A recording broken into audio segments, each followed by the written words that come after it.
Welcome to the Deep Dive, Emerald City Hockey's Seattle Kraken podcast. Hey everybody, welcome back to the Deep Dive, Emerald City Hockey Seattle Kraken podcast. And RJ, for an off-season podcast, we've got a lot to talk about here, as yesterday was both Lane Lambert's introductory press conference, so the first time that we had the opportunity to speak with and hear from new Kraken head coach Lane Lambert, but it was also the expansion draft for PWHL Seattle. We have 12 players now on the roster for PWHL Seattle. It gives us a very good idea of what general manager Megan Turner is going for, and super team is one of the words that comes to mind when looking at this roster. One of the words the team actually used in one of their Yes. tweets after a pick. Exactly. So a lot of good stuff to talk about there. We have news about the Seattle Kraken's assistant coaching situation. And we'll definitely dive into that and kind of talk about all the moves that are going on there. But first, RJ, we had this question last night when we were doing our Patreon live game commentary / expansion draft watch. And the question was from Zoe, and this was when we were talking about the PWHL protection rules and how favorable it was to the two new expansion teams in Seattle and Vancouver, as the 6 existing PWHL teams only got to protect 3 players initially, which is not a lot. And we were asked the question, if the NHL was to follow this model for the next round of expansion, say Houston, Atlanta, wherever, who would be the 3 players on the Kraken roster that we would protect? And so, RJ, who are you going with? Because 5, I could give you 5, but 3, it just feels like you're having to leave way too many guys out. It does. 3 is really difficult, and I guess I would just approach it from a value standpoint. The biggest slam dunk for me is Shane Wright. Agreed. If we're not going with prospects having to be included, which I think we agreed that Yeah. prospects are exempt. So like Berkeley Catton, I don't have to Yeah. protect. He's already protected. So I'd go Shane Wright. I'd go. It gets tough after Shane Wright. It does really get quick. tough after Shane Wright, yeah. But I guess I'm just going to go after asset value, right? I mean, who's because that's how I think you should look at it from an expansion draft perspective. I've been critical of the Kraken maybe for not looking at it this way in their expansion draft, but just look at asset value. And I think Jared McCann is probably next. 2 years at that $5 million contract. He's your team's leading scorer every season. So I'd go McCann as the second one. The third one gets difficult. I'm debating between Vince Dunn and Matty Beniers. Mm-hmm. It's really the debate, right? Like it's those guys is the debate. I leaned Matty Beniers just because if you lose Vince Dunn, you have Brandon Montour still. Yeah, I think I'd go Matty Beniers as well. But there's also a world where I was debating Vince Dunn and Jared McCann.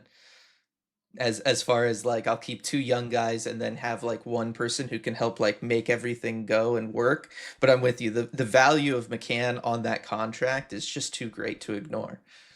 Exactly. And you have to look at it too, from especially if the Kraken want to be, active and need to just make some moves to this roster, which they do. You just want the most valuable assets available at your disposal. And I know Vince Dunn could be a very valuable asset in a trade. I mean, so could Matty Beniers, but I'm going to go. I don't know. I have to keep the second overall pick, member of the core, and really see what you have in him versus Vince Dunn. I think he's a known quantity, obviously very, very good, but I feel less bad if I have to lose him. Yeah. So those are. But it's a bad situation. It's though. a terrible protecting situation. 3. We will talk about this when we get to the PWHL Seattle stuff and touching on the expansion draft. But boy, the original 6 teams in the PWHL totally screwed by this expansion draft process.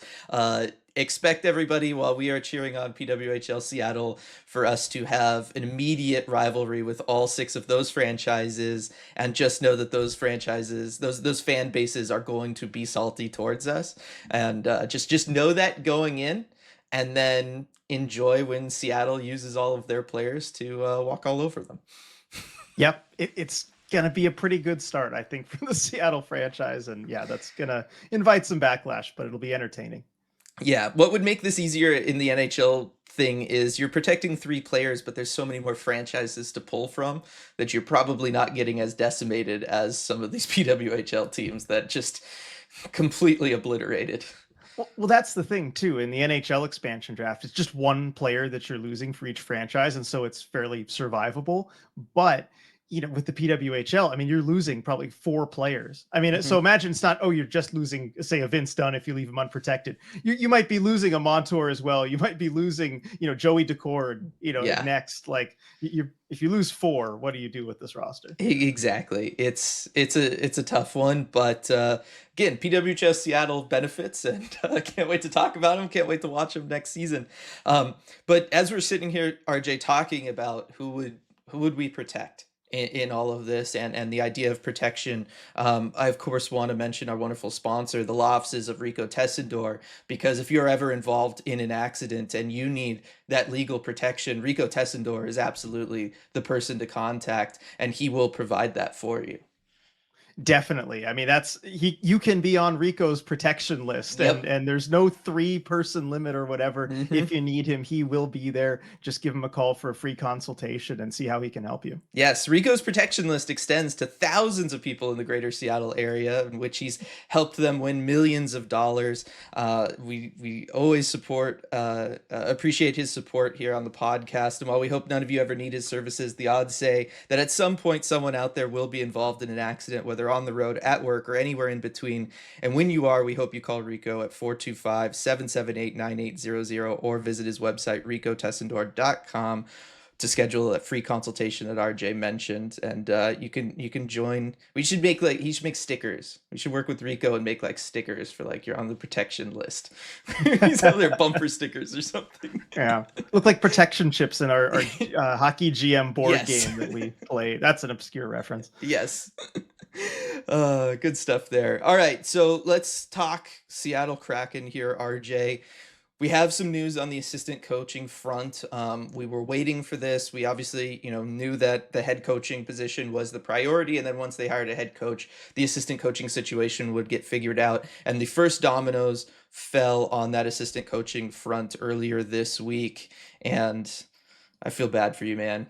Your boy, goaltending coach Steve Briere, is no longer going to be a part of the Seattle Kraken.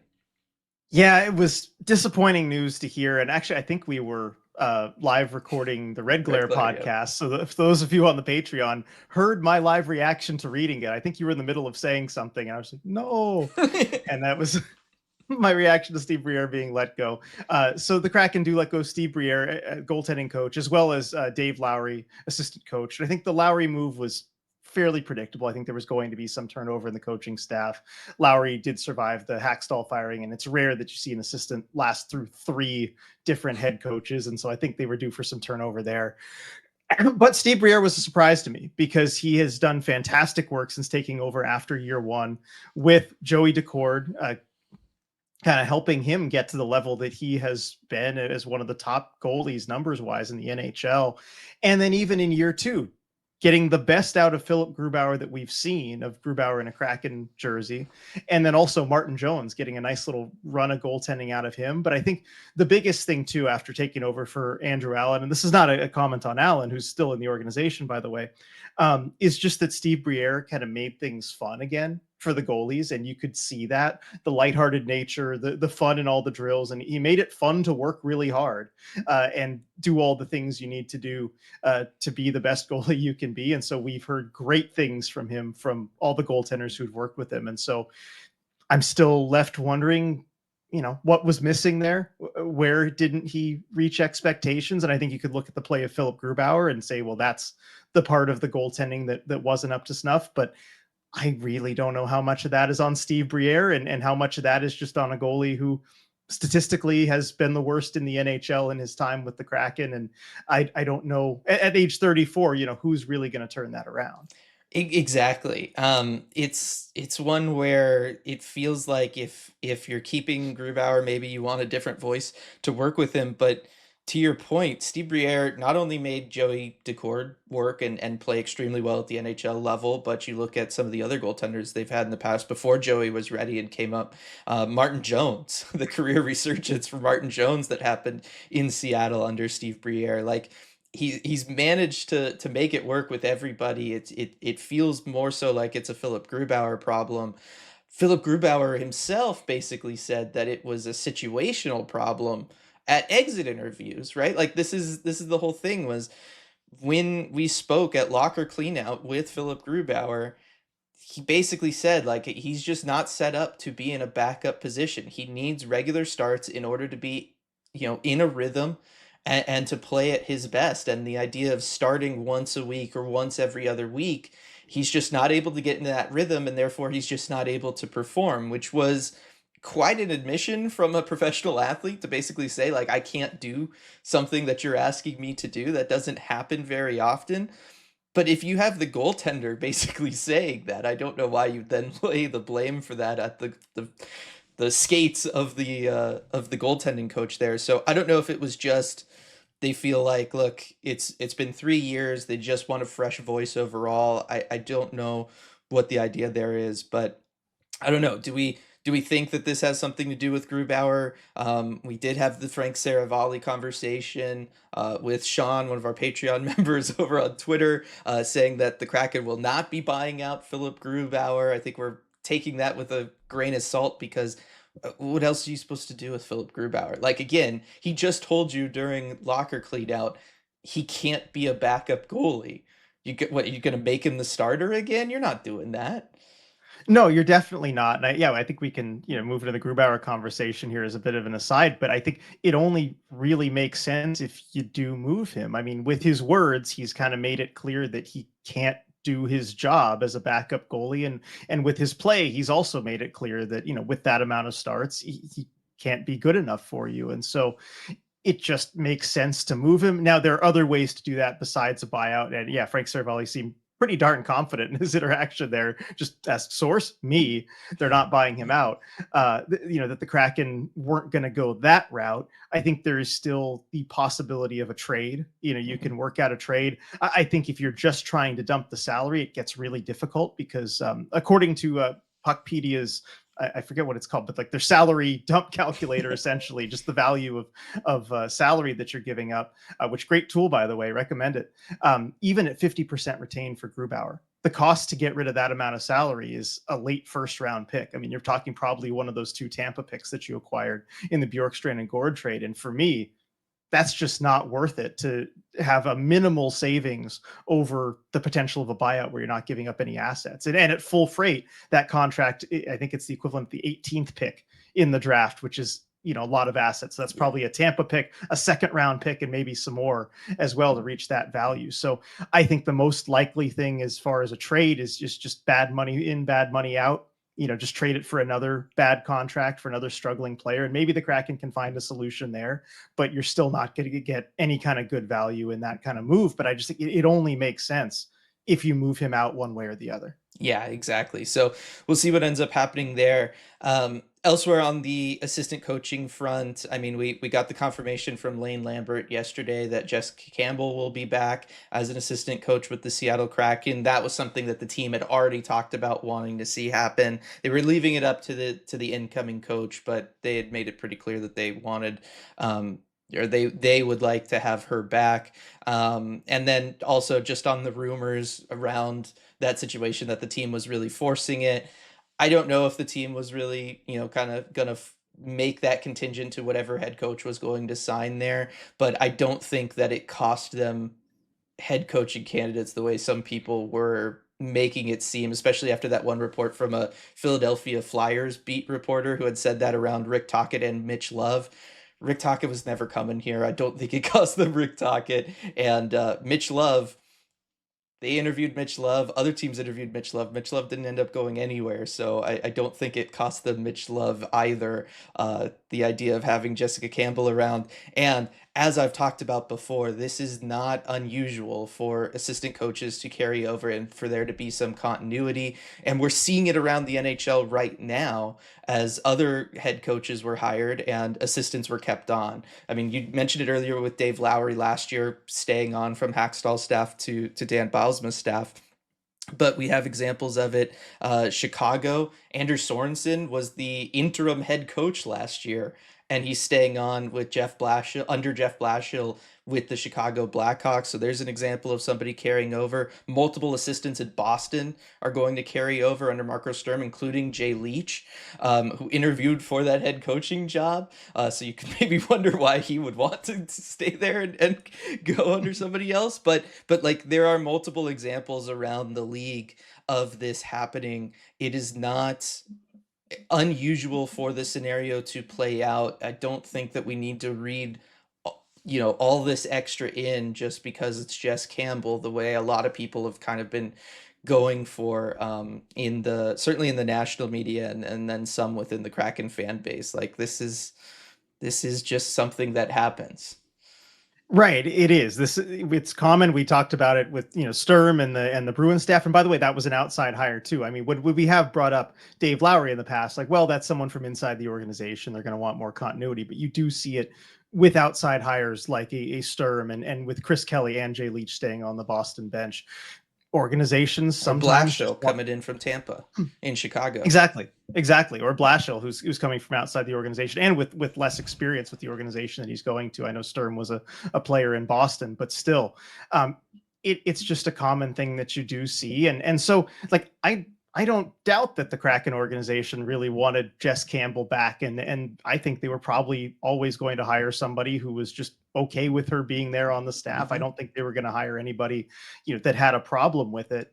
And I guess you made a point to me before we started recording, and I'll let you, be the one to really make that point, but just that it'd be better, I think, if the Kraken were just more open about it and owned it, that Mm-hmm. they just, that this is somebody who we believe in and we want to keep on the staff, and don't really, be cagey about it, or, when it comes to Bob Woods also just not being mentioned in the coaching thing, like you can be open about these things because it's not uncommon. And if you do treat it like it is this uncommon thing, it just invites a whole lot of conversation, skepticism, and all of that. Right. If the whole idea is to normalize the idea of having a female assistant coach, then treat her like every other coach. And in that scenario, you would potentially, if you're going to be moving on from Bob Woods, who is the other assistant left to be mentioned, that we just have no idea what the situation is, because we got confirmation Jess is coming back.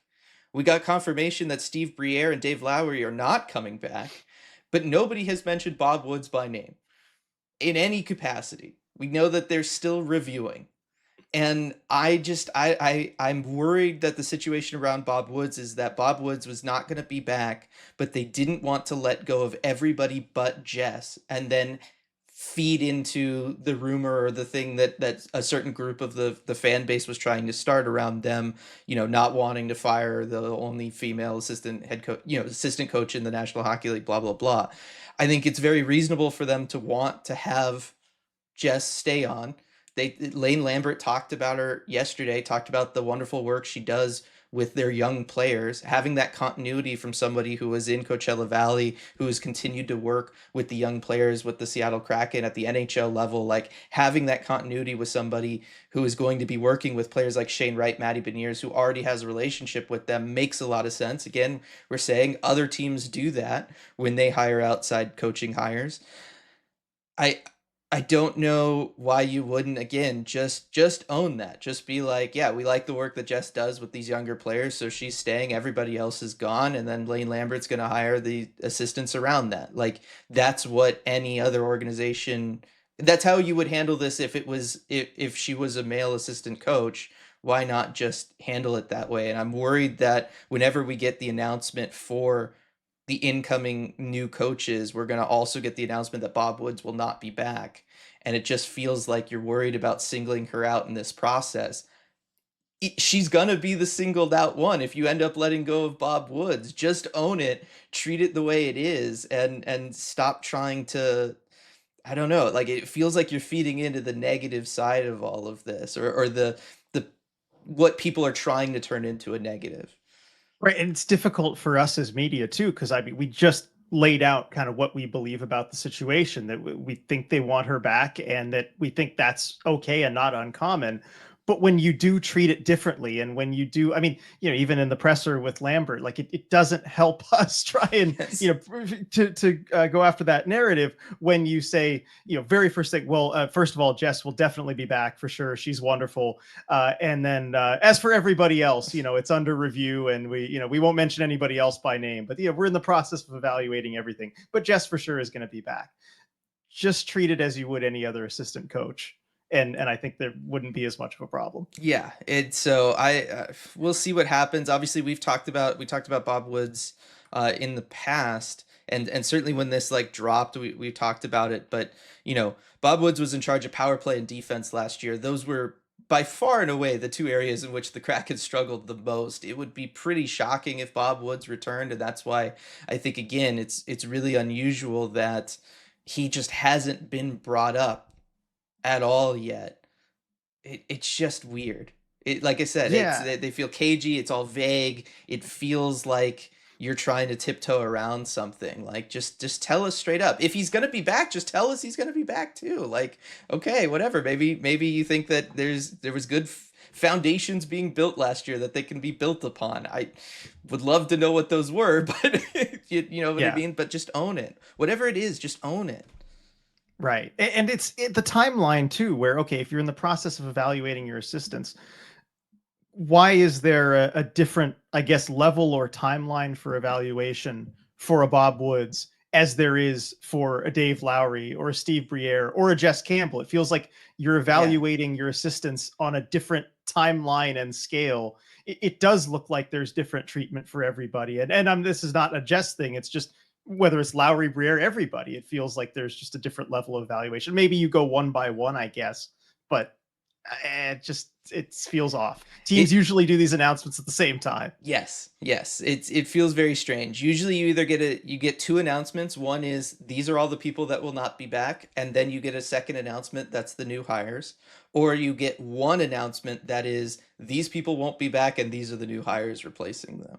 Right? Like that's traditionally how this goes, and you're kind of going both ways here if Bob Woods ends up getting let go because like I said, you're probably dropping that when you make the new hires, but you already announced the other people leaving. It's just that's the part about all of this that's unusual. It's not the idea that the organization would kind of stipulate that one of these assistant coaches has to return. That's not the unusual part about all this. It's the fact that they have everybody on all these different timelines and their evaluations are all seemingly different for them. That's the part that seems unusual from the outside. So we'll see what ends up happening. Either way, the timeline for the assistant coaches, the whatever new ones get brought in, and or the fate of Bob Woods should happen fairly quickly, RJ, just because that's traditionally how this goes. You look at a lot of the coaches around the league, they have already made their hires. The new coaches around the league have already announced their hires. I would expect something similar for the Kraken where we're looking at like 1 to 2 weeks probably. Yeah, I would think so. I mean, generally, you want all this stuff in place by the time the draft rolls around. And I mean, not because these guys are going to be coaching the players you just drafted, but by that time, you kind of want everything in place because you are starting to make roster moves and trades. And if the Kraken are going to be aggressive this offseason, that's the time where it all begins. And I think you want to know who's going to be coaching the players that you make moves for. Right. Also, we didn't get like official confirmation, but soft confirmation. Sounds like everything in Coachella Valley staying the same from a Yeah. coaching standpoint. Jason Botterill mentioned Dave Laxdal by name yesterday. I would expect that coaching staff probably stays the same. Then you would have made moves by now if you were going to, and I would expect to see them run Dev Camp in just a couple weeks as well. Yeah, that's true. Because I mean, you want for Dev Camp, yeah, you have the AHL coaching staff come up and everything, and I mean, uh, I don't see a reason to make any changes there. I think they No. handled the transition from a more veteran team to a youth team pretty well this year, and you definitely want some continuity there too, especially for the young players. You do not want another, I mean, certainly another head coach, right? Yes. That would be 3 head coaches in 3 years for the Firebirds as well, and you don't want that of your NHL and AHL teams. Yeah, that use that definitely would earn you the label of dysfunction from a franchise standpoint if you can't keep coaches anywhere. Um, as for Lane Lambert, though, RJ, because we did, have that first opportunity to talk with with Lane Lambert yesterday. The first thing that I noticed was that his press conference started exactly the same as Dan's last year, with just him talking about, what a privilege it is to be an NHL head coach, how it's one of 32 jobs in the world, and I was just like, wow, this is insanely familiar. Yes, it did sound almost the same, and I know we were, of course, it was present in our mind because it was almost a year ago exactly that Mhm. we were. It was in a different room, but we were still in the same general building of KCI, and seeing a new head coach being introduced.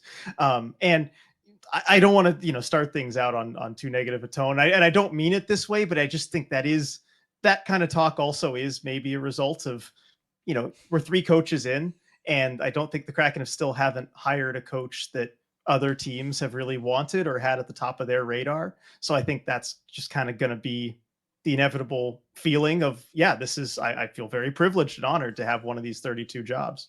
Yeah, yeah. I mean, I guess I haven't looked at like any of the other ones. Like, I don't know if Rick Tocchet talks like that, And maybe or he does. I get anything, it and is it's one of the standard possible. things that you would say, Yeah, but I don't know what else you're supposed to say, honestly, in a opening statement right before the you take questions anyway. Like, it's going to run the gauntlet of, I'm excited to be here, excited about this team. We've got good players on this roster. I can't wait to work with. City of Seattle seems great, very welcoming. It's got a great sports fans. The building is always rocking whenever I've been in here before. It's vibrating, right? Is what Lane Lambert said. Like there's a pretty standard, like, you got to check all yeah, these there's a boxes. template. Yeah, that's true. That is true. I'm sure I'm just projecting onto that.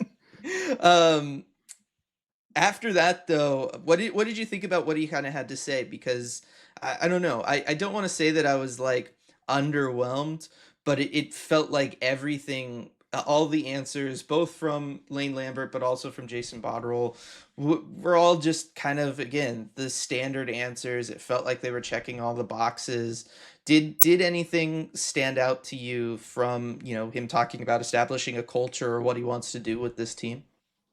Yeah, I think there was certainly an element where it felt generic on the whole to me, but I did watch in doing my research, watch previous Lane Lambert pressers from his time in New York and everything, and that was kind of the sense that I got as well. There wasn't going to be a whole lot of interesting turns of phrase or things like that. It was going to be fairly generic, and so that was my takeaway. Really, it was just that there was nothing besides the culture and the identity of the team and the details and the standard, because it felt like every question that he was asked, almost regardless of what it was about, kind of all went back into that, right? It was, you answer the question initially and then it goes back into the culture, the identity, the standard, the philosophy, um, and that formula to win that he talked about.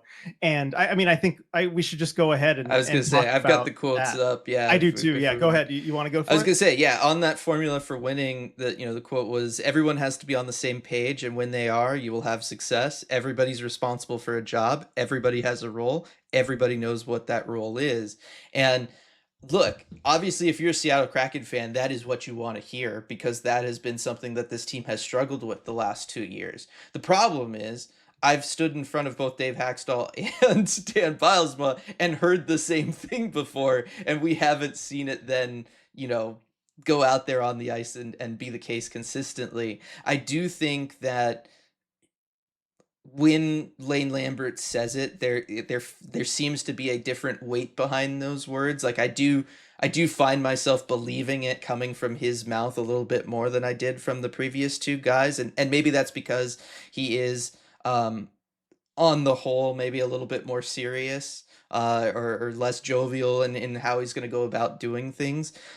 But it's one of those things where it's like, yes, that is absolutely the right thing to say. That is absolutely what this team needs. But just because again, we're on the third coach in 3 years, and nobody's been able to do that before. I'll believe it when I see it with this squad. Yeah, and that's ultimately where I am. And as Lane Lambert said, I'm pretty straightforward. I'm fair, but I'm demanding. And so I think there is a bit more of a weight to it when he says it. But ultimately, at the end of the day, that is his entire thing, right? It's about having those standards and that process that he said you live by that standard both on and off the ice. As long as you do the right things in the process, the results will take care of themselves.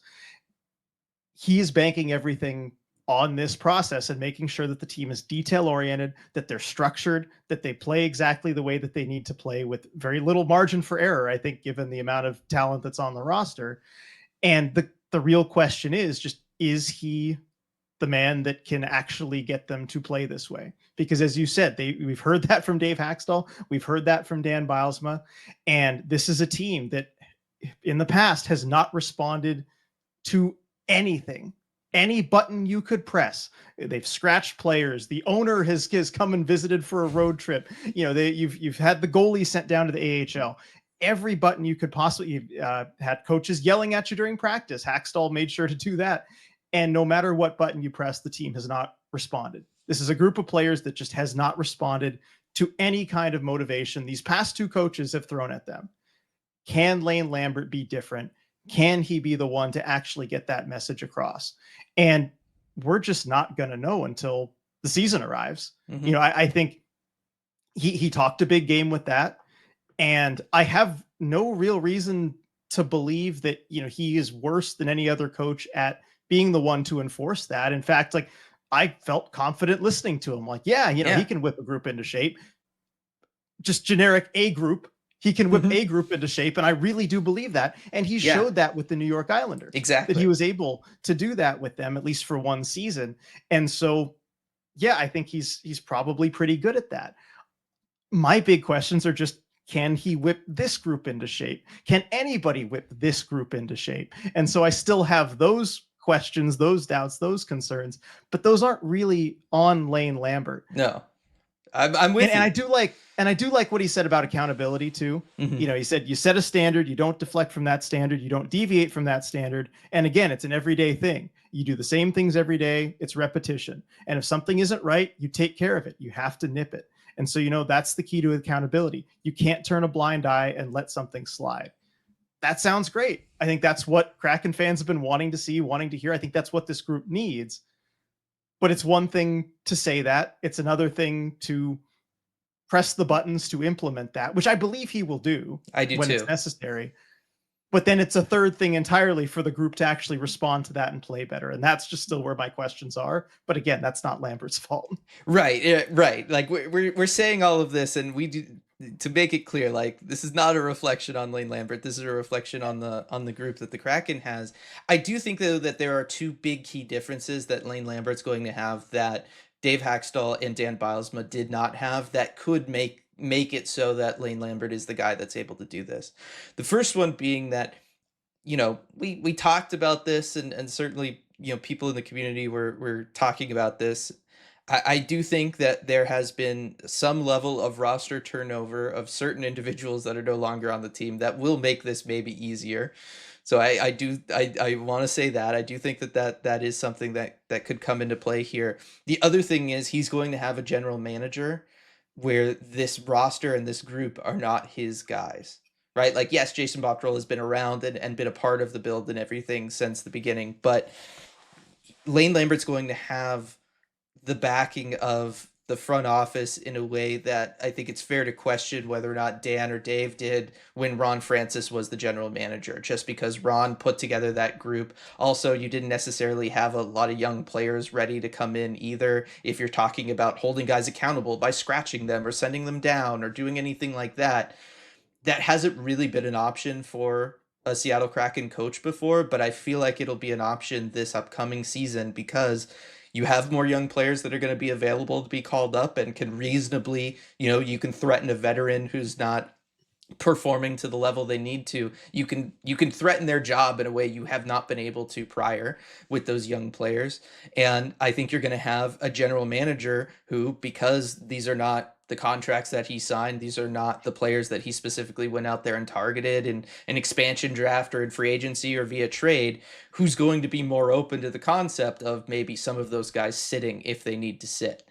And I think, again, I don't know that Ron wasn't on board with that, but we know in the past in general, in from previous NHL experiences, that that can be the case sometimes. And so I just think not having that pressure should allow Lane Lambert to bring more accountability to this roster than maybe Dave or Dan had available to them. Yeah, I think that's a fair point, and so that's what I'm hoping for, is that it is going to provide that flexibility. And I mean, that's one of the reasons I think you make a GM change, or you want to make a GM change, is that it's going to allow management to be in sync with the coach and that line of thinking, and hopefully they're just in agreement on whatever Lambert feels that he wants to do. And so that would be good for accountability. And as I look at this list too, I went back to when we did our just coaching review with all the different coaching candidates or whatever. And Lane Lambert wasn't mentioned there, but we had our 5 things that we wanted to see. And for me, it was, and I think your list was pretty similar. I don't have your list in front of me, but it was structure, accountability, some NHL experience on the resume, someone you can trust to handle young players, and then winning somewhere on the resume as well. And I think structure, at least from what he's trying to do, check. Yep. Right. Accountability, check. Yep. Whether he can execute it or not, we talked about that. NHL experience, check. He's been an NHL head coach before. Winning somewhere on the resume, mostly as an assistant, but check, it's somewhere, right? He has the Stanley Cup in Washington. They did really, I mean, Botterill really leaned into the whole playoffs thing. He said, what was the quote? When the playoffs are on, Lane's a part of it. Yeah. What was it, like 26 or something? Like 21 playoffs. 21 rounds. Of the last 26 rounds of the playoffs have included Lane Lambert or something like that. Yeah, something like that. So, I mean, that was clearly important. And, you'd prefer it as a head coach, but as an assistant, that's still fine. But it was something they leaned into, right? As someone with playoff experience as well, with an experience of getting there, whether it be as a head coach or an assistant. And then I get to the last one. Someone you can trust to handle young players. And I'm curious your thoughts on that, because there wasn't a whole lot said in the presser about young players. He was asked about the balance between youth and veterans on a roster. And the one quote really about young players was that he said, I think young players, when used in the right moments at the right times, can help you win, which didn't fill me with a ton of confidence as far as really giving them the opportunities and everything. Just basically, well, if you use them in the right times, they can help you win. It did feel less like he's saying, yeah, we're going to have the young players lead the way, and more like, they're going to have a role somewhere. He didn't seem to emphasize the young guys to me. But then Jason Botterill also, I think it's noteworthy, kind of jumped in and talked about how it's not Lane Lambert's job to develop these players. It's our job to give Lane players who are already ready to play in the NHL. It's our job through Coachella Valley, through our development staff from junior onward, to give him players that are ready to go. But it still did leave me with questions about, okay, he did just say it's not Lane's job to develop these players at the NHL level. I'm a little concerned about that. I'm concerned about it too, especially because Botterill, whether it was at his introductory press conference or yesterday, talks about Shane, Matty, Riker, right? And what they can be, but he's always talked about them still like what they can be, right? Like what they are, but also what they can be, implying that they still need development, which I think any of us can see that they still do to an extent, right? Like they are not fully formed end result players yet. So to say that, I thought was a little odd, and maybe that's the standard moving forward, is we're just going to let guys incubate at Coachella Valley an extra year maybe, so that they're just truly capable of coming in, stepping in right away, and then going, rather than kind of having guys work in through the bottom 6 and then move up through the lineup. Like that's fine if that's going to be your organizational philosophy, but it doesn't address the 3 players that you yourself identified and have through now several things, including that season ticket holder Q&A, as the core group of this team moving forward. Like again, Shane Wright is not going to develop if he doesn't get ice time, if he's not out there against top level competition, if he's not getting power play 1 minutes, if he's not playing with the best line mates that you can give him.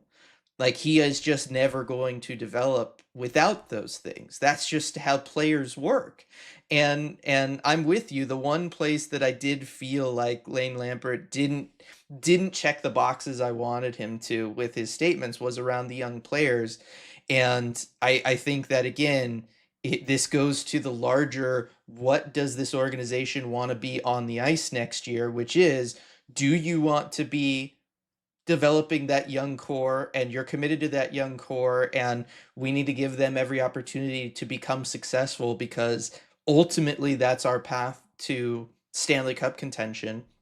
Or are you just looking to make the playoffs as fast as possible and to erase this stigma of being a bad team?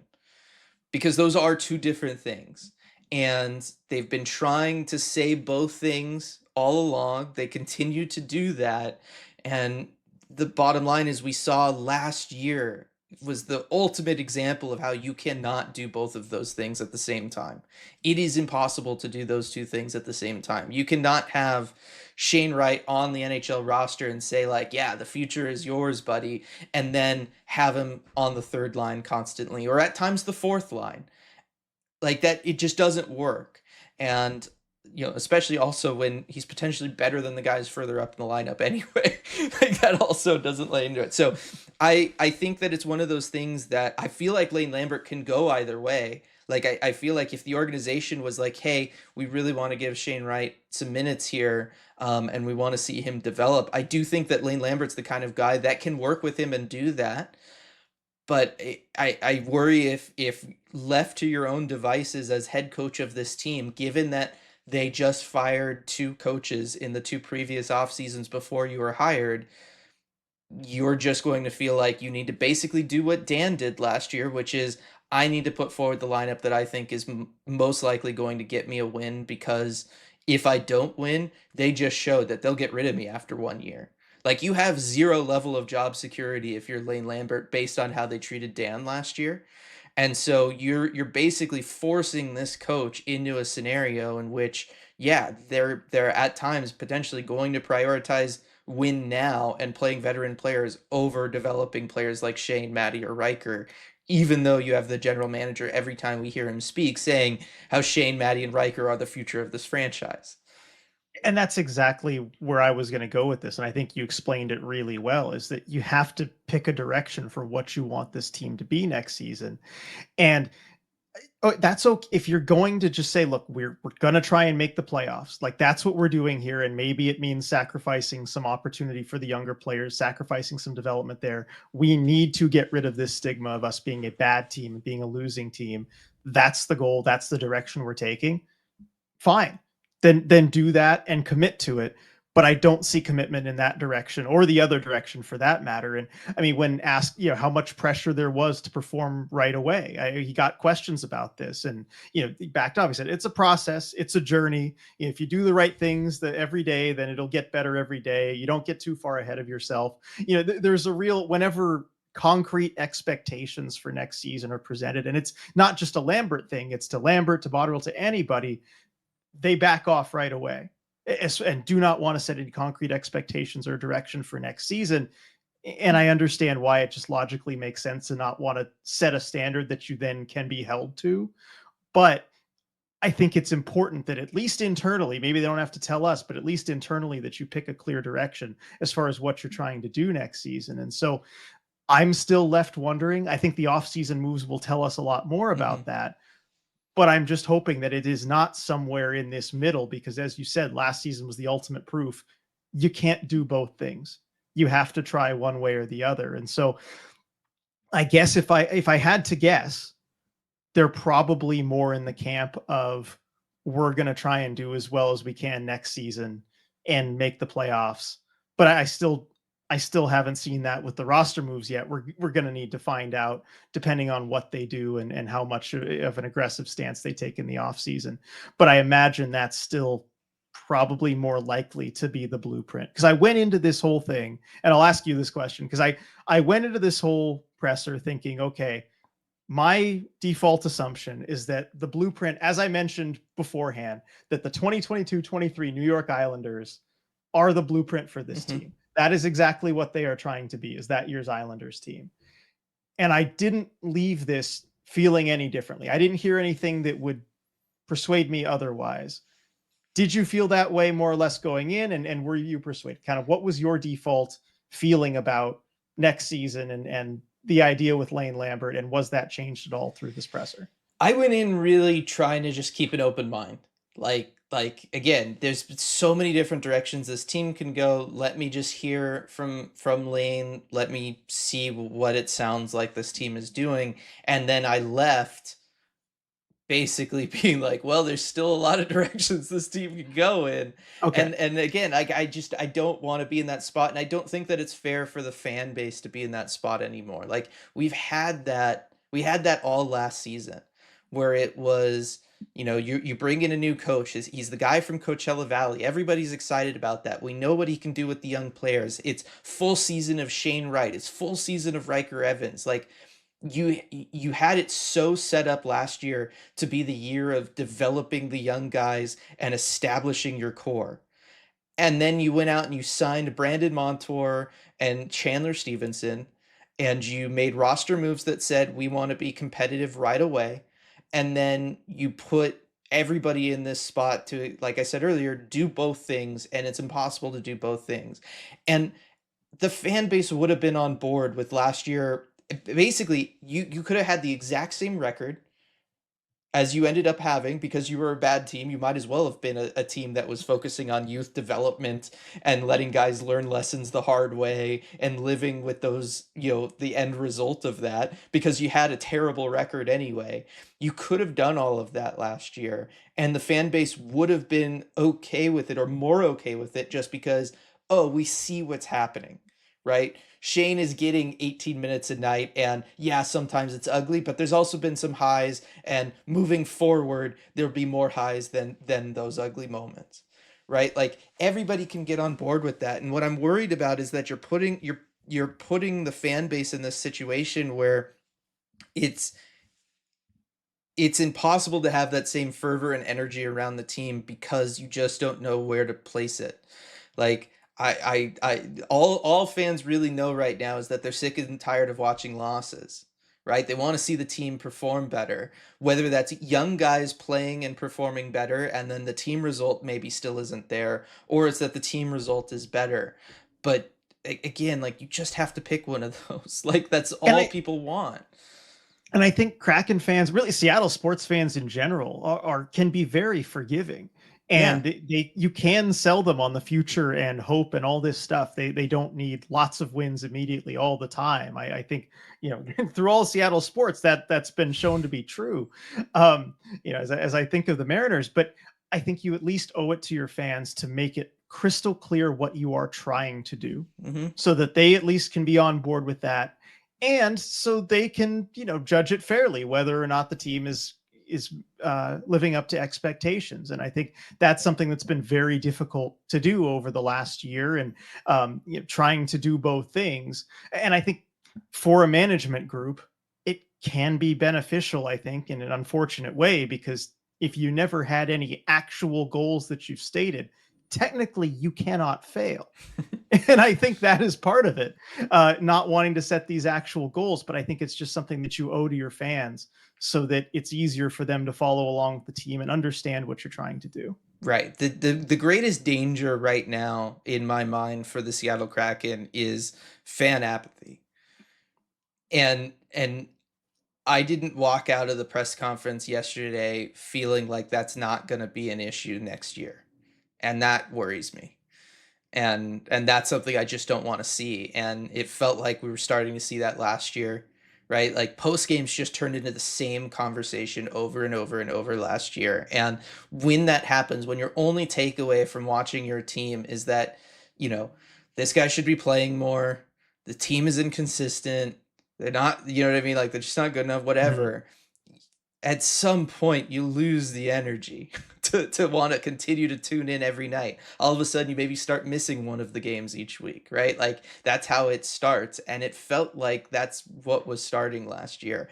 And I think this off season provides, again, a very good opportunity where you could approach next year with a clean slate. You've got a new head coach, you have a new general manager this go around. You can reset expectations and let fans know what those are. And again, if you say that the expectation is we might not be a playoff team next year, but we want to give these young guys a chance. We want to see what Yanni Newman can do for a full year. We want to see Shane Wright in a top 6 capacity. We want to see if Berkeley Catton's ready. Everybody will be there for you. Like, they will all get excited about that, and that's what we'll talk about after games. That will be the reason that everybody tunes in for all 3 or 4 games a week, is because they want to watch those young guys go and develop. But if you're not going to commit to that, and then you make mediocre moves in free agency that aren't really going to substantially make this team better, you put us all right back into that spot where it's just like, why should I beat my head against this wall 4 times a week? I could do it maybe 2 times a week, but 4 is a lot. Yeah. And so you need to be clear about that message. And I want to stress too, this is not on like, we are in the context of talking about Lane Lambert's Yeah, this is introductory. not at all about This Lane is Lambert. not on Lane Lambert. I don't want anybody thinking this is a reflection of Lane Lambert, and that, that he did the presser so bad that we're just like having these existential problems, and the organization doesn't have a clear direction they're communicating. Not at all on Lane Lambert whatsoever. Yeah. Just want to be crystal clear on that. And really, like, my ultimate takeaway from the Lambert presser is that, he talked about what he wants to do and what he wants to instill, as he should, and it's consistent, and it's something that makes sense that you'd want to do as a coach. And there is nothing that we can do to judge it until the season rolls around. Exactly. Like, it's basically, it's at that point, just put up or shut up time. All right, can you make it work? You got a plan? Sounds like a good plan. Can you make it work? And we can't say one way or another until the games start happening. Yep. And we'll quickly finish up there before we then transition over to maybe a completely different situation with a different Seattle-based professional hockey team. And when we talk about the PWHL Seattle organization, but just to kind of close things out and wrap up the Lane Lambert stuff. And he did say that he was proud of what he did with the Islanders in his head coaching capacity there, which I think is extremely fair given what that roster looked like and the results he was able to get out of them. He should be proud. You said you would be proud too. Like we talked about that afterwards. And it also sounded like we should expect similar, if not the exact same coaching systems that he ran with the Islanders here in Seattle. He did not actually say that, but everything that he was talking about, and when he would reference things, he referenced what they had done with the in New York there. And so I would expect to see things that are more or less the same as what we got from him there.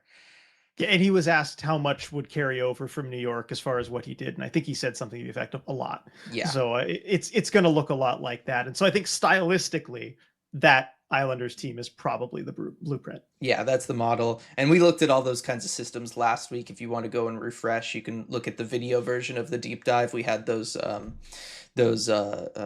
diagrams and stuff up there, thanks to DJ Singletone. And then the last one was the last quote that I feel like the community would probably want to hear if they haven't already is he was asked about special teams and defensive play, and he said, our special teams have to be better. We'll be better in our own defensive zone. I know we will. So again, not a super high bar to clear to make them better in the defensive zone, but I mean, like, in that sense, I believe him. Yeah, and it's going to be an area of emphasis because if I remember correctly, I think the question was more general about just what areas, the team kind of struggled in a lot of different places last year. What areas are you looking to improve? And those are the 2 that he came up with first and foremost. And so I think that's a good place to start. That's a very good place to identify as far as getting better, right? That's where they can improve the most. So it makes sense to me. Yeah, exactly. So that anything else for you on Lane Lambert before we move on to PWHL Seattle? No, I think we just covered. Yeah, I'm going down. We covered all the quotes that I had. So there you go. All right. So from an organization that we have lots of questions about to the organization we should have lots of questions about, but boy, it feels like a lot of them just get answered right away, RJ. And that is PWHL Seattle. And just no way else to start this segment other than to say Megan Turner hit it out of the park when assembling this first group of what is going to be the roster for this team next year. 12 players in, and you're looking at, again, a team that you can, without like stretching the imagination, call it a super team. Like it is legit that good. It absolutely is. And I think the situation was set up quite well. I think the ball was set up on a tee for her, Yep. ready to go, slow pitch down the middle. But man, she hit it out of the ballpark with this expansion draft and the players that she was able to get. And this PWHL Seattle team looks absolutely stacked. There's no other way to really describe it. They're just stacked at every position. And I think instantly they are one of the best teams in the league. Yeah, I think we talked about it a lot yesterday. I think everybody kind of came around to the conclusion that yes, the expansion terms for these two squads in Seattle and Vancouver were unbelievably favorable to them. But yes, they took advantage of it. Megan Turner does a great job of setting up this group. Just to kind of say some of the highlights of it as a whole before we kind of dive deeper into it. It is forward heavy. That is where Megan Turner kind of decided both to use the exclusive signing window as well as the expansion draft, just very much targeting forwards early on. And she did say that that wasn't necessarily the game plan going into everything, but that's kind of how things shook out, just in terms of when she started putting things together. The number one thing that she has come back around to, and we've had three different opportunities to hear from her in the last like week and a half, and each and every time, by the way, she is unbelievably transparent and sincere when talking in a way that again we would kill to have anybody in the Kraken organization be. So Or the NHL even. yeah, true. So shout out to Megan Turner for that. We very much appreciate it, and I have to imagine the fans appreciate it as well. But she talked about the only like real consistent thing she talked about when putting together this roster, RJ, was making sure that it had a strong leadership group. Like that has been the priority for general manager Megan Turner when putting together this group. And I think just looking at that component of it, RJ, because that has been her number one priority, uh, did a great job. You land Hillary Knight and Alex Carpenter. It's harder to have a more established and more well respected leadership group than that. Yeah, I don't think you could do a whole lot better, and it still is kind of head scratching that those players were left available. I know it's tough with only 3 protection spots, but when those players are available, I think you have to go get them. We talked about it last week on the deep dive that Hillary Knight would be a no-brainer to go Mhm. out and get if she was available, and then Alex Carpenter as well, who I think you were there for her introductory presser there, welcome to Seattle presser, and it seemed like she was pretty puzzled that she wasn't protected. Yes, that was one of the things that came across was that she was surprised she was not protected, and then very quickly moved on from New York. Like the moment she wasn't protected, she knew she wasn't going back to New York, and they were in the rear view window. And so I thought that that was interesting. So we are getting, Hillary Knight very excited to be here and to be joining Seattle. She likes the area and her limited opportunity, and everything. So she's totally on board. Alex Carpenter, we're getting an Alex Carpenter that has a massive chip on her shoulder, and I think that that's something that is going to be extremely fun to watch this upcoming season. Oh, for sure. The motivation is definitely going to be there. And I think for a lot of players that, on the high end, if you weren't left protected, right, you're going to be facing your former teams a lot just by Hmm. the nature of the schedule and everything. So that's going to be fun. There's going to be revenge games every single game pretty much, except the Vancouver ones. Exactly. So I think that that's going to be a lot of fun. So yeah, on the leadership standpoint, like having Hillary Knight, Alex Carpenter, players like that in the room, absolutely huge. I think she nailed it from the leadership standpoint. Yes, it's forward heavy, but when we look at things, RJ, before we get to the interesting development of the maybe the ages of the players that Mhm. that Megan Turner brought in, I'm just looking for where did it go? There we go. Um, when I just look at last season's production and results for these players, RJ, we had the wonderful master spreadsheet that was put together. Who did we decide ended up putting it together? Oh, was it? It was Cushman, right? Yeah, I think so. I think it was Yeah. Cushman. Yes. Uh, and it has the game score for everybody in the PWHL last year. And amongst the unprotected players in the league, The Seattle PWHL team ended up with 4 of the top 6 players in game score last year. So just 4 of the top 6 available players to them in this process, in this expansion process, Seattle got them. That you almost don't need to say anything more than that, right? Like if you just like opened up a room and there was 6 players inside of it and you said these are the 6 best players available and Seattle somehow gets 4 of them. Like that's pretty good. It Yeah, shouldn't be that way, but you did it. right. When there's 2 teams available to get 4 of the best 6 is pretty impressive. I mean, you even just look at scoring last year, and you're able to get the top scorer in the league, the 7th, highest scoring scorer in the league. Like, the amount and it's not just of the players that were available to you. 13th highest scorer in the league, just anybody in the entire league. Third best goalie in the league, right? Best Yep. unprotected goalie you end up with as well. Just an incredible job there. And then on the flip side, I think what's also very interesting about this Seattle build, RJ, is very much valuing young players and going out there and trying to find young players that can potentially, you can build around, have as a core group for this team for a long time. These fans can get to know them, and then we can cheer for them for potentially a decade plus, given the age range of some of these players. And we talked about 4 of the top 6 available in terms of game score. You also got 4 of the top 6 first round picks from last year. There's only 6 teams last year. The first round was only 6 picks long. You got 4 of those 6. So you're just stacked with young talent. Right, and I think that was a priority for Seattle and particularly, but also Vancouver. I mean, this last year's draft was just raided by the 2 expansion teams, and it's one of those things that I think maybe looking back at it from a league perspective, you might think, maybe we should have at least had players just in this last year's draft be protected or some kind Yeah. of protection there, because that seemed to be a clear strategy, and it makes a lot of sense, right? Going after young players who, and also with the salary cap consideration too, right? These contracts are probably less. You're not having to spend as much money, but you're getting good players who can contribute for you right away. And because a lot of these players went to college, it's not like last year's NHL draft picks where they're 18, 19 years old. They're 23, they're 24, they're ready to compete right away. And I mean, you look at Sarah Fillier, who was the first pick in the draft and the only one protected there of the first rounders who wasn't taken. And she's, tied for the league lead in points last year. Like, players can contribute very right away from a young age. And so can get 4 of those top 6 picks in Serdachny, Hannah Bilka, Kayla Barnes, and Julia Gosling, and then Vancouver taking Claire Thompson, who was at number 3. And not only do you have 2 of the best players in the league from a veteran perspective in Knight and Carpenter, but you also have 4 of the top young players in the league as well. And it just adds to how stacked you are.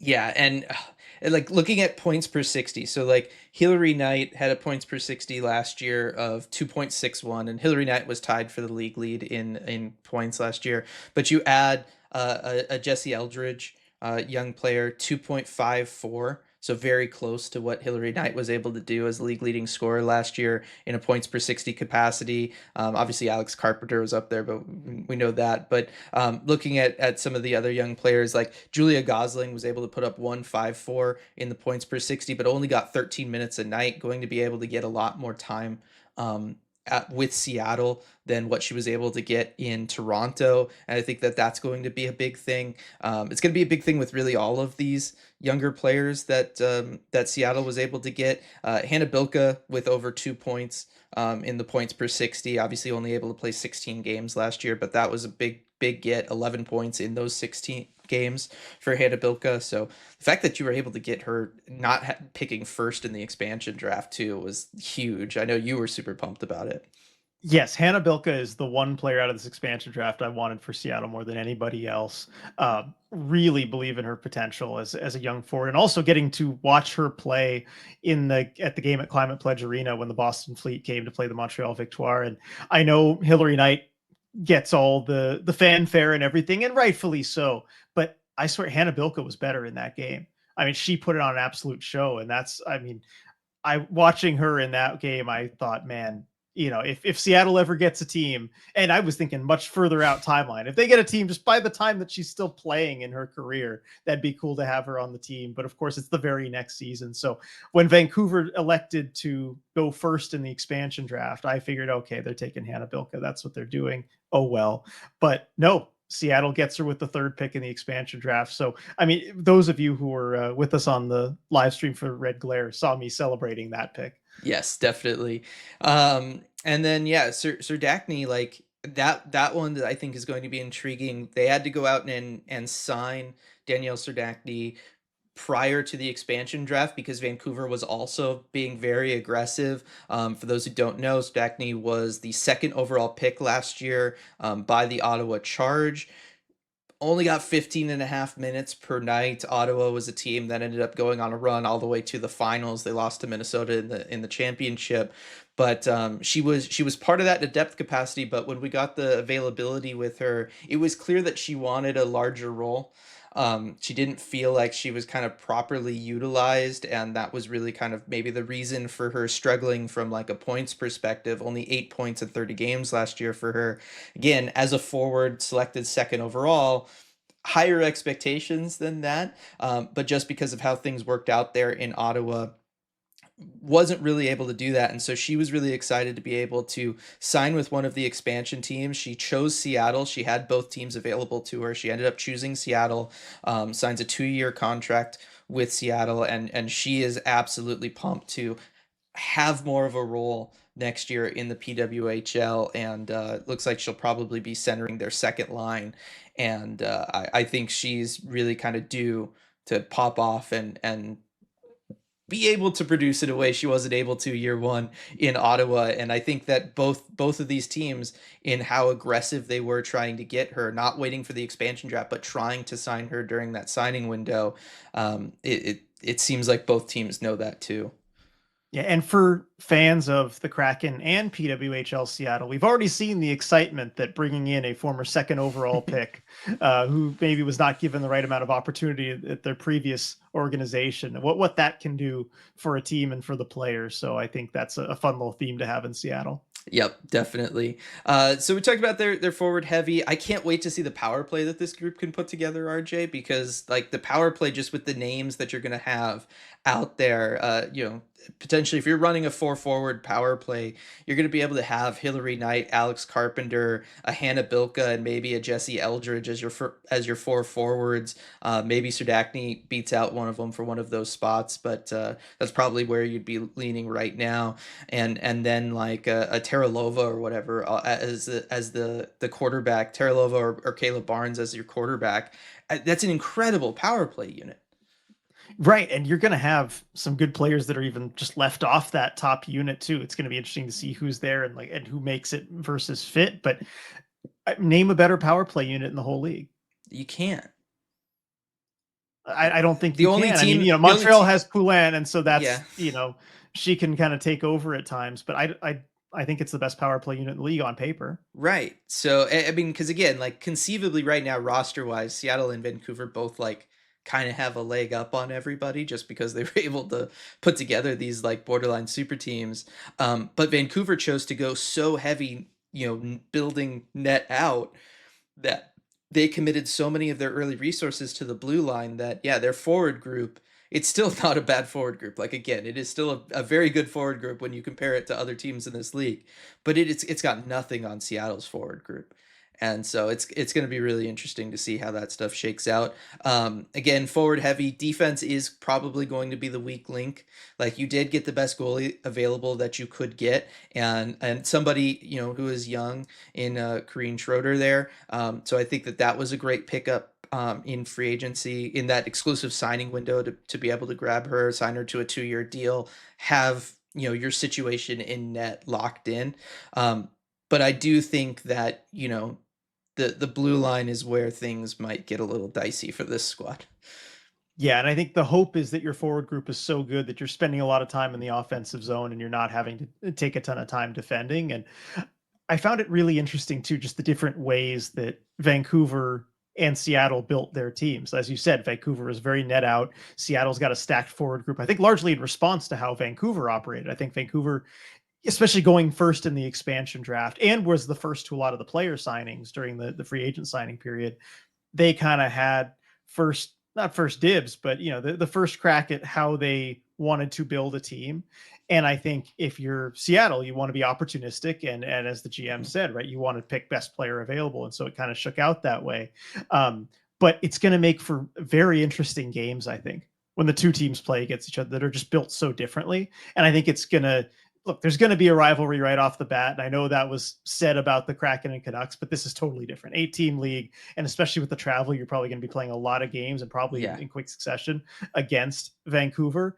And so I think really they're right now, for my money, they're the two best teams in the league. Yep. And so that's going to create an instant rivalry. And I love the contrasting styles. It's going to make it very interesting to watch. Yeah. Now, to be noted about the blue line for the Seattle team, everybody's pretty young. Like Terralova is the one that's approaching 30, but everybody else is under the age of 27, including some people who only have like a year's worth of experience. So you did again draft youth when you were doing this, if you're Megan Turner. And so I do think that there is something to be said for that maybe earlier on in the season we see this blue line as kind of the weak link, but as the season progresses, as these players are put in positions where they're getting more minutes, they're able to kind of have the freedom to go out there and play to the best of their ability. They're going to be able to grow and come into their own, particularly looking at the 3 picks that they used at the end of the expansion draft to draft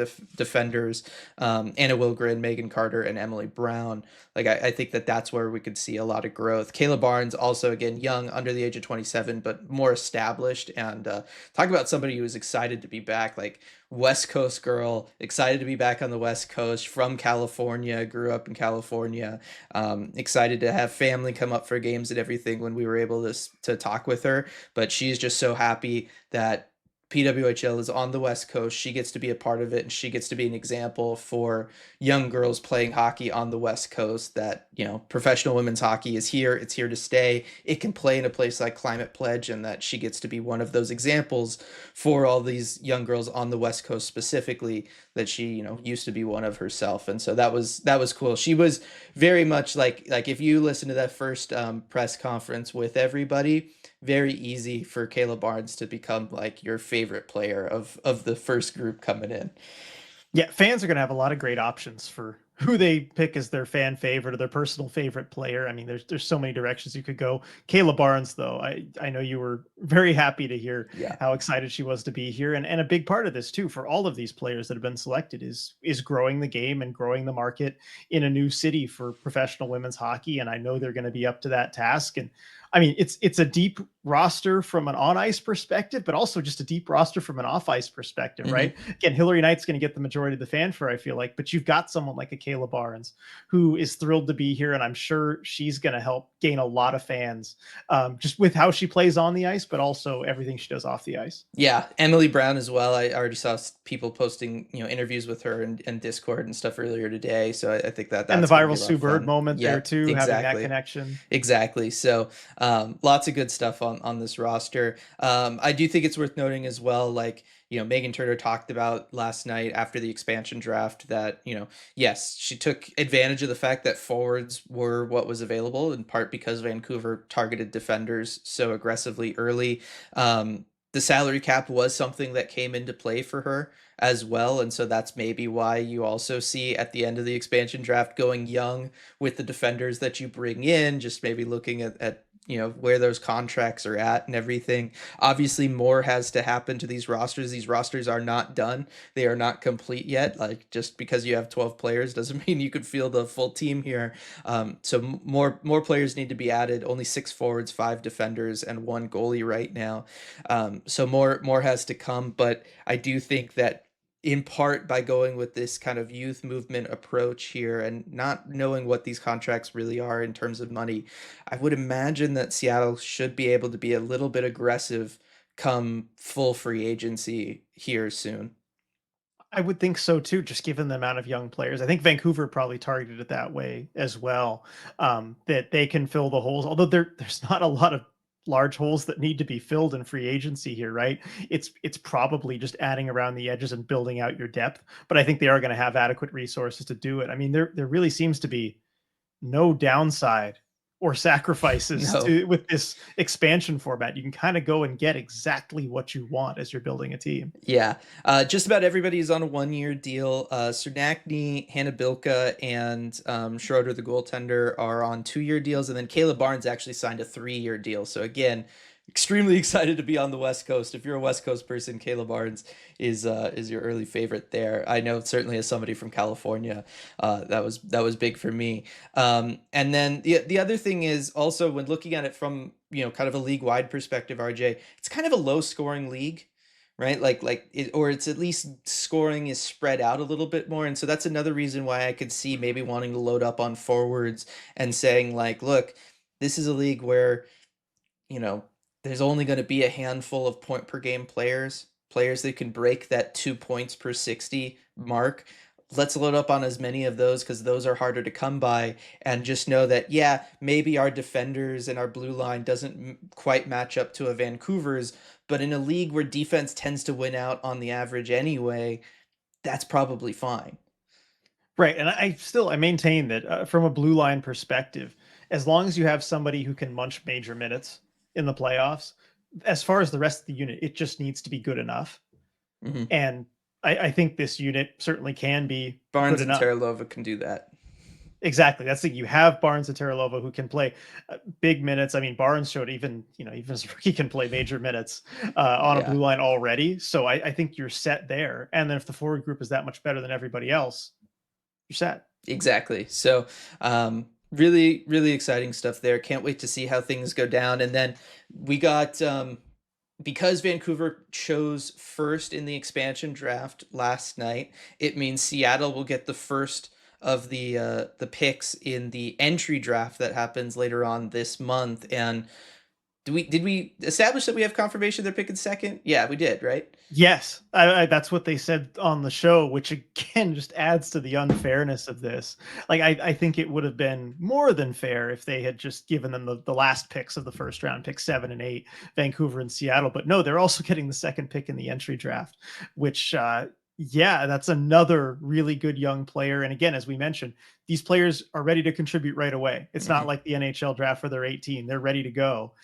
So that's just going to be another franchise cornerstone type piece. Yeah, so there's still so much excitement to look forward to as well. Like I said, got free agency, got the draft, waiting on news for a head coach as well. I think that should come soon-ish. I mean, there was talk when we had spoken with Megan Turner originally. She had talked about hoping to have somebody in place for the expansion draft, just to have their expertise and their voice be part of that process. That obviously has not materialized yet, but it should mean that they've been talking to people, should in theory be further along in that process of whittling down candidates and trying to find who they want to lead this team. So I'm excited to see who they end up picking there. But yeah, it just again incredible head start to the team from a roster standpoint. Love how transparent through this whole process Megan Turner has been.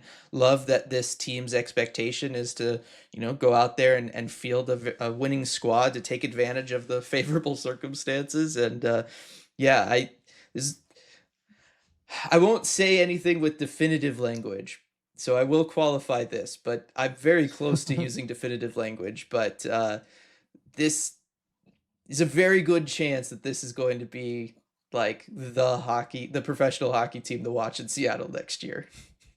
Yeah, and I think you could even the Kraken could overachieve and do fine, right? Yeah. But this is still probably going to be the better team as far as a result standpoint because they're just so stacked. So I think for sure the one thing we can say is there's a lot to be excited about with Yeah. PWHL Seattle, and if you are not on board already, get on board. Like Yeah. this is the time. Get behind this team because they're going to be a very very fun team to watch this season. Definitely. So, really excited about that. Can't wait to continue to see what new developments they have. Again, should be more news coming very shortly for PWHL Seattle. Really excited about that. Um, I want jerseys to go on sale. Like that's I the know, I know. yeah. You need a coach, but hurry up the jerseys. I think that's what all of us want too. Yeah. All right, that's I think going to do it for this episode of the Deep Dive. One more huge shout out to our wonderful sponsor, the law offices of Rico Tessendor. While we hope none of you ever need his services, the odds say at some point someone out there will be involved in an accident, whether on the road, at work, or anywhere in between. And when you are, we hope you call Rico at 425-778-9800 or visit his website, ricotessendor.com, to schedule a free consultation. He's won millions of dollars for his clients and helped thousands of people in the greater Seattle area. And as a fellow member of the ECH community, we know he'll help you too. Appreciate you all listening, and we will see you all next time. Hey everyone, before we go, we just wanted to give a quick shout out to all of our awesome patrons over at patreon.com/Emerald City Hockey, especially our Terror of the Deep patrons.